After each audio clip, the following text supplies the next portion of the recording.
ពិធីសង្ក្រាន្តឆ្នាំថ្មីរោងចក្រកាត់ដេរសម្លៀកបំពាក់ Anderson Industry នៅក្នុងឃុំពើកស្រុកអង្គស្នួលខេត្តកណ្ដាលផ្លូវជាតិលេខ 4 បាទបន្តិចទៀតនេះនឹងមានការចាប់ផ្ដើមបងប្អូនកម្មការនេះចេញពីរោងចក្រនឹងមានពិធីចាប់រង្វាន់មានបាយក្អមបាទហើយចាប់រង្វាន់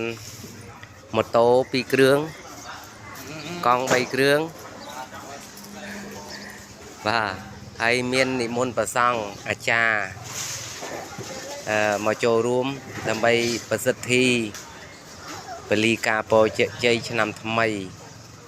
ឆ្នាំសកលចូលឆ្នាំថ្មីប្រពៃណីជាតិខ្មែររបស់យើងដែលនឹងខិតជិតចូលមកដល់នៅថ្ងៃខាងមុខនេះបាទនៅប្រហែលថ្ងៃខាងមុខនេះគឺថ្ងៃទី 14 បាទ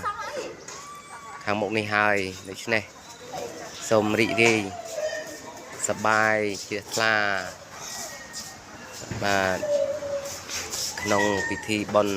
ប្រពៃណីជាតិខ្មែររបស់យើងណាសូមបងប្អូនប្រជាពលរដ្ឋខ្មែរបានប្រកបតែសេចក្តីសុខសុភមង្គល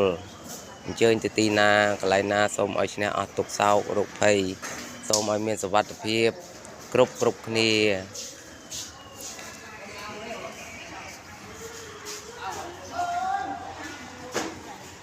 បងប្អូនត្រៀមលក់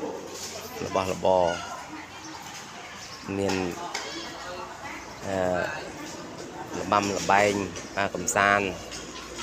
បាទនេះកម្មករអត់តន់ចេញបាទម៉ោង 11 កម្មករចេញគឺយើងចាប់ដើមធ្វើកិច្ចបាទធ្វើពិធីចាប់រង្វាន់និង